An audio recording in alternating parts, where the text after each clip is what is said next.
Myles Garrett didn't hesitate. When asked about Shedeur Sanders, he praised the rookie's leadership, humility, and accountability after the Ravens' loss. That kind of endorsement isn't thrown around lightly in NFL locker rooms. Sanders didn't just survive his chaotic debut. He impressed teammates with how he handled it. He took blame for mistakes, encouraged others, and kept competing through a mess not of his making. If you're into the real story and all the messy twists they don't show on highlight reels, go ahead and subscribe. And if you're sticking around to see how this Browns QB chaos plays out, you should definitely be subscribed. That leadership might matter more than any stat line, especially for a franchise desperate for cultural change. Cleveland's problem isn't just talent, it's direction. And Sanders might be the compass they've been missing. The upcoming game against the Raiders represents more than just a shot at redemption. It's a test of whether Sanders' presence can command a team when given real preparation. If he thrives, the Browns may have no choice but to reconsider everything, from who starts under center to how they build around that leader. His success would not just justify a lineup change. It would redefine how Cleveland thinks about development, trust, and long-term planning. The Cleveland Browns are spiraling into yet another quarterback controversy, and this one has Kevin Stefanski right in the middle of the firestorm. It all blew open when rookie quarterback Shedeur Sanders was thrown into a game against the Ravens, without warning, without proper preparation, and without the first-team reps that are essential for any NFL quarterback, let alone a rookie. All because Gabriel went into concussion protocol. And instead of having a real plan, the Browns did what the Browns do best, reacted without structure. They tossed Sanders onto the field like it was preseason, like this wasn't the NFL in mid-November, like the stakes weren't sky-high. What followed wasn't surprising to anyone paying attention. Sanders looked disconnected from his receivers, his timing was off, and the offense never clicked. But here's where it gets interesting. Even though he was clearly thrown into a bad situation, Sanders showed composure. He made some tight window throws. He didn't panic. He didn't point fingers. And in the middle of an organization that has spent years burying quarterbacks under pressure, this rookie stood up and faced it head-on. Now fans are asking the obvious. Why wasn't he more prepared? That's not on Shedeur. That's on the Browns. This entire mess reflects something way deeper than one bad game. This is about how Cleveland continues to mismanage quarterback development like it's a cursed tradition. Sanders barely had any reps with the starters. No real chemistry with guys like Jerry Jeudy. And yet they expected him to just step in and run a functional offense against one of the NFL's toughest defenses? It's not just careless. It's organizational failure. The NFL isn't college football. Rookies need structured support, developmental reps, and a coaching staff that sees the long-term picture. Sanders didn't get any of that. He was treated like an insurance policy, not a future asset. But ironically, in the chaos of that Ravens game, he may have proved he's the most promising quarterback on the roster. Because Gabriel? He's been underwhelming, even with the benefit of full preparation. And now that he's out, the cracks are fully visible. This is where the drama kicks into overdrive. The next game against the Raiders in Vegas is the breaking point. If Shedeur Sanders starts, and all signs point to it, he'll finally have something he didn't have before, a full week of preparation. Real reps with the starters. Real practice in the system. And real pressure to deliver.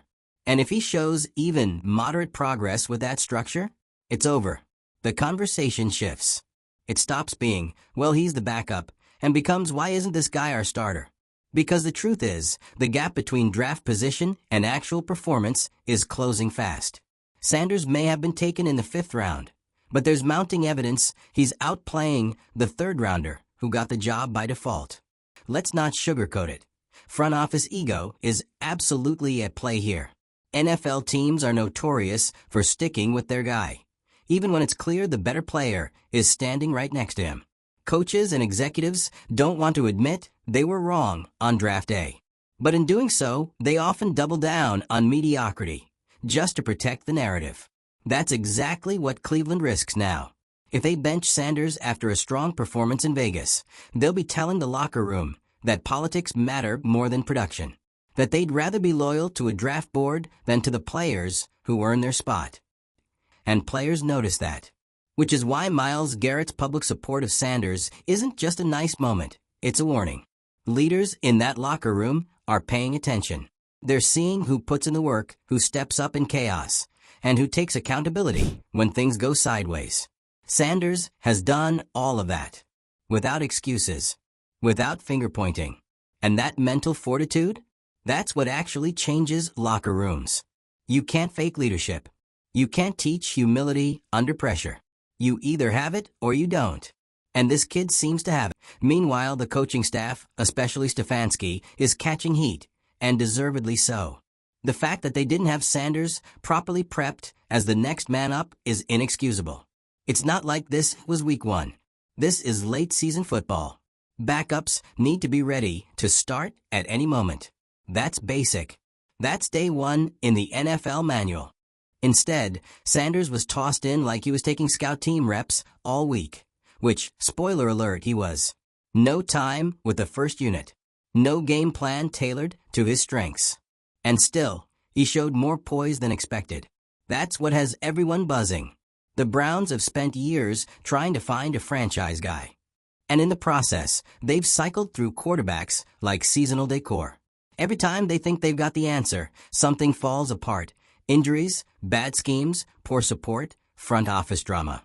And now, right in front of them, might be someone with real potential. And they didn't even see it coming. The upcoming game in Vegas isn't just another Sunday. It's a referendum on everything. If Sanders plays well, if he makes smart reads, connects with his receivers, shows progress, it won't just be a feel-good story. It will be a turning point. One that forces Cleveland to finally make a choice between repeating history or rewriting it. Stick with Gabriel and risk mediocrity. Or hand the reins to the guy who, despite getting the short end of the stick, made something happen anyway. That's the decision. And the clock's ticking. Because at this point, the excuse of rookie learning curve doesn't hold up. Not when the coaching staff hasn't even given him a real chance to learn. And not when he's showing leadership qualities that can't be coached. Shedeur Sanders hasn't had a breakout game yet. But he hasn't needed one.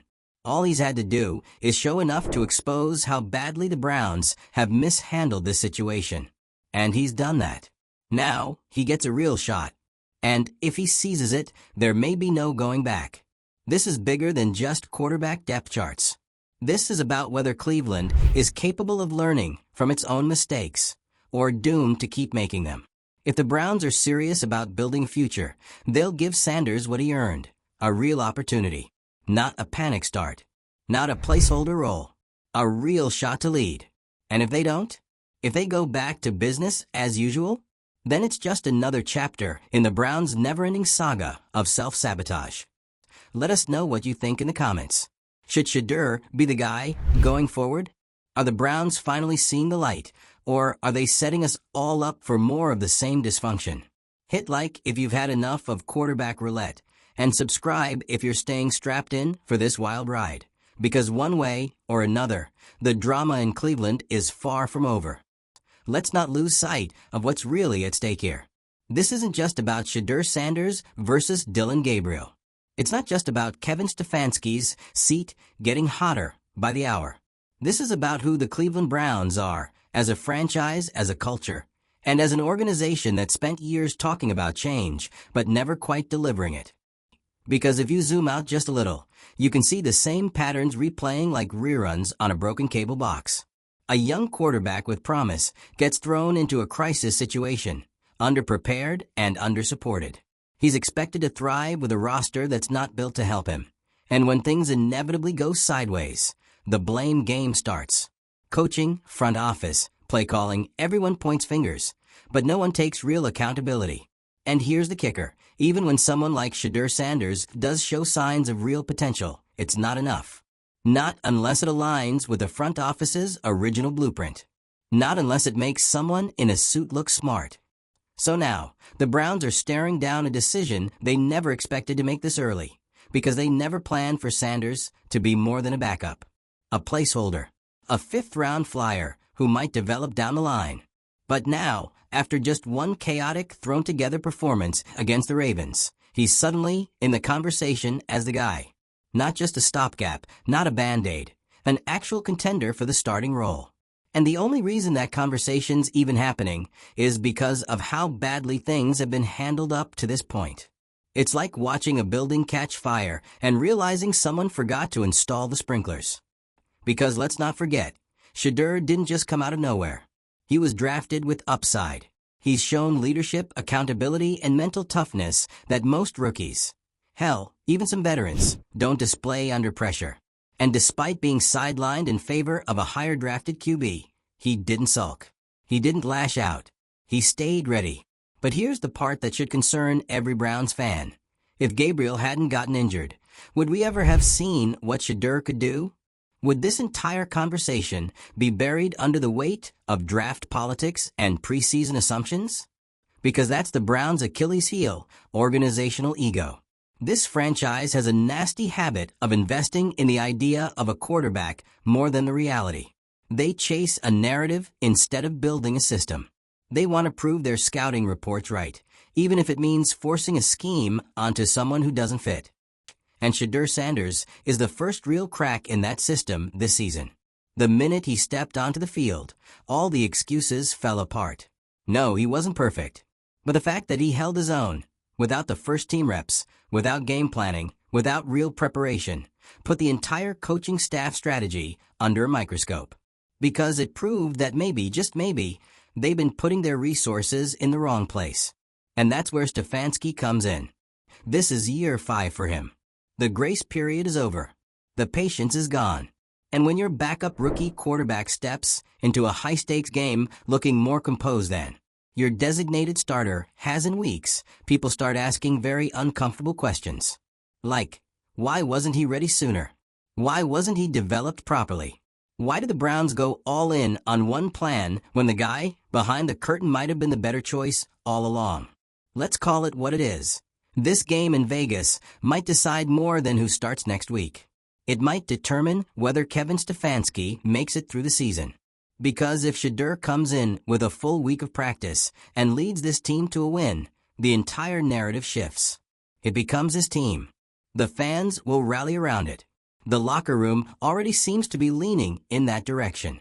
And if Stefanski resists that momentum, it could cost him his job. That's how quickly things can turn in the NFL. Because this isn't college. There are no moral victories. No, well, he looked better than expected. If Sanders wins, he wins. And that means Gabriel's leash is gone. The excuses are gone. And the Browns will be faced with a decision that's no longer about potential. It's about proof. Let's talk about that proof for a second. Sanders showed more poise and football IQ in one chaotic outing than many rookies do with weeks of preparation. That's not hype. That's just what happened. And that should have been the red flag for Cleveland's coaching staff, that their development system isn't working. Because you shouldn't be able to throw a guy into a high-level game like that and have him outperform your starter in key areas, unless your prep process is broken. And that's the harsh truth here. Cleveland's quarterback pipeline is broken. It's been broken. It's been patchwork for years, relying on band-aids, hoping veterans can hold the line while rookies catch up.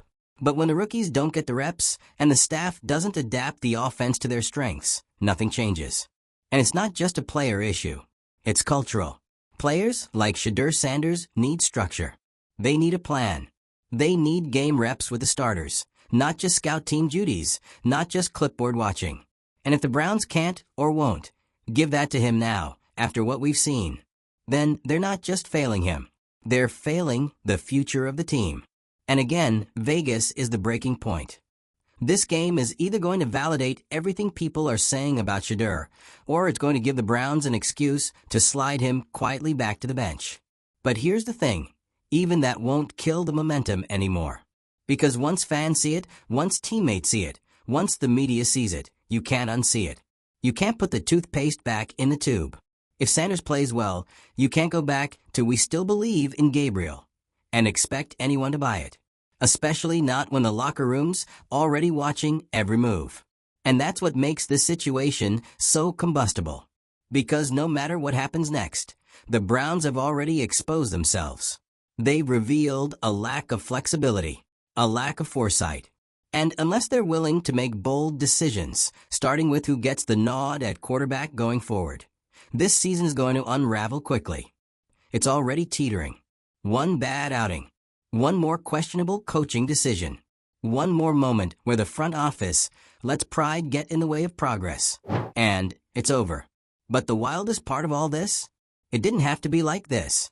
If the Browns had invested in Sanders earlier, if they'd actually prepared him like a real QB2 instead of treating him like a long-term experiment, this could have been a much smoother transition.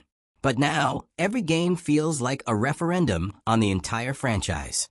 So here we are, a rookie with potential, a team on the edge, a coaching staff in crisis mode, and a fan base that's been through this cycle too many times to stay quiet anymore. If Shedeur Sanders walks into Vegas and proves he's ready, then the Browns have a choice. They can build around what they've found, or bury it to protect egos. They've done the latter before. We'll see if they've learned anything. There's a reason the energy around the Browns has shifted. And no, it's not just another quarterback switch.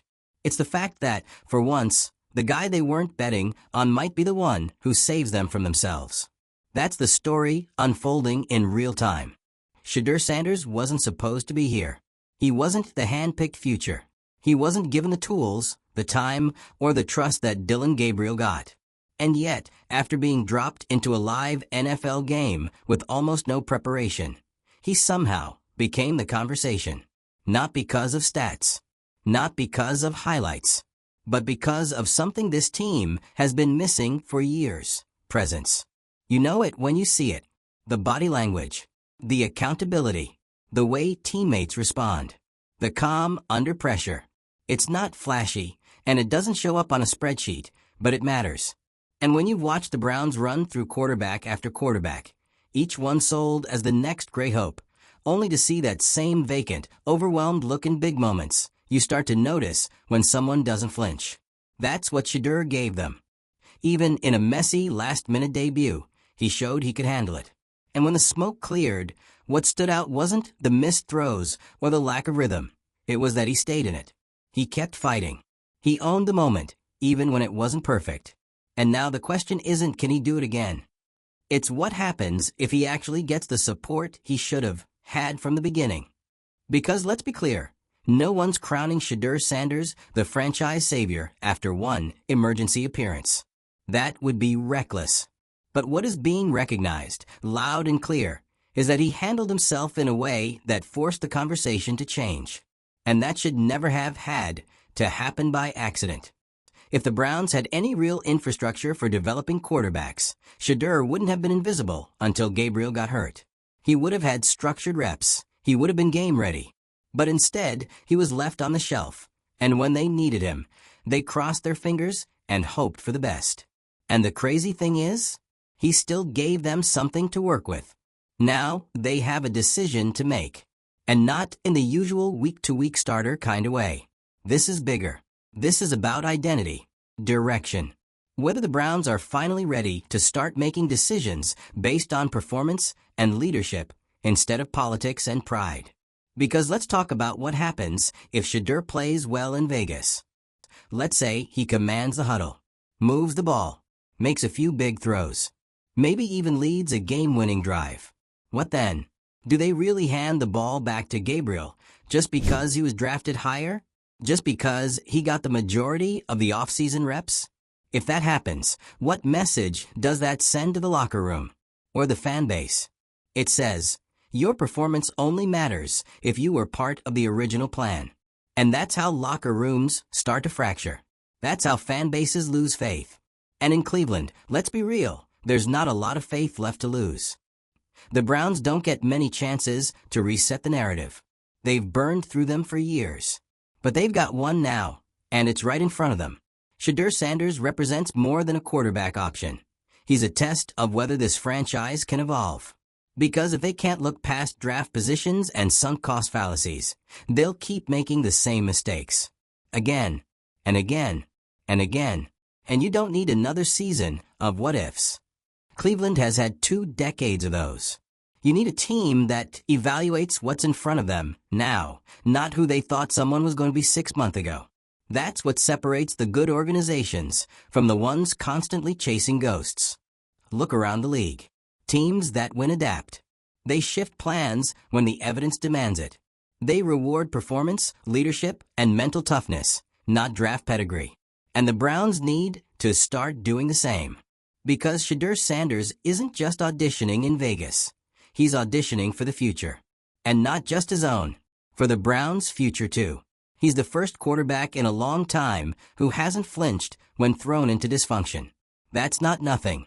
And when you pair that with his clear leadership qualities, his willingness to take accountability, and the support he's already earning from vets like Myles Garrett, you start to see the outlines of a real culture shift.